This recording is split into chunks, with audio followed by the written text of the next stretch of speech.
കൌമാരപ്രായക്കാരായ പെൺകുട്ടികളിലെ ഗർഭചിത്രത്തിന്റെ നിരക്ക് ഒരു മാസം ശരാശരി 120 ആണ്. കഴിഞ്ഞ ജനുവരി മുതൽ മലപ്പുറം ജില്ലാ ഒബ്സ്റ്റട്രിക്സ് ആൻഡ് ഗൈന ക്ലബ് വിവിധ ഗൈനക്കോളജിസ്റ്റുമാരിൽ നിന്നും ശേഖരിച്ച കണക്കുകളിൽ നിന്നുമാണ് റിപ്പോർട്ട് തയ്യാറാക്കിയത്. ജില്ലയിൽ ഒരു മാസം ശരാശരി 1100 ഗർഭചിത്രങ്ങളാണ് നടക്കുന്നത്. ഇതിൽ 300 പേർ ഗർഭചിത്രത്തിന് വിധേയരാകുന്നത് അവിഹിതമായി ഗർഭം ധരിച്ചത് മൂലമാണ്.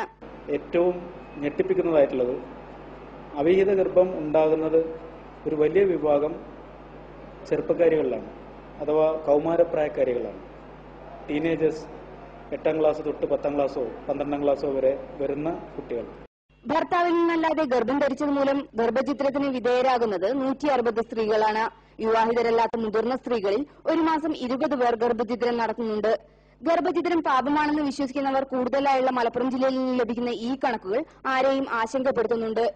കൌമാരക്കാരിലെ ഗർഭധാരണത്തിന്റെ ഉത്തരവാദികൾ പലപ്പോഴും അടുത്ത ബന്ധുക്കൾ തന്നെയാണ് എന്നുള്ളതാണ് ഏറ്റവും ആശങ്കപ്പെടുത്തുന്നത് എന്ന് ഗൈന ക്ലബ് മലപ്പുറം ജില്ലാ സെക്രട്ടറി ഡോക്ടർ അബ്ദുൾ വഹാബ് പറഞ്ഞു.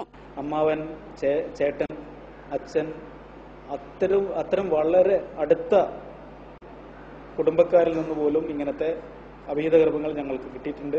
കൌമാരക്കാരിലെ ഗർഭധാരണ നിരക്ക് ഒരു പരിധിവരെ കുറക്കാൻ കഴിയുമെന്നതിനാൽ സ്കൂളുകൾ കേന്ദ്രീകരിച്ച് ടീം കെയർ എന്ന ലൈംഗിക വിദ്യാഭ്യാസ പരിപാടിയും സംഘടന നടത്തുന്നുണ്ട്.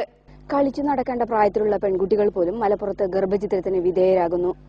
മലപ്പുറം നേരിടുന്ന സാമൂഹ്യ പ്രശ്നങ്ങളിൽ ഏറ്റവും അവസാനത്തേതാണ് ഈ ഗർഭചിത്ര നിരക്കുകൾ. V Shabna, India Vision, Malappuram.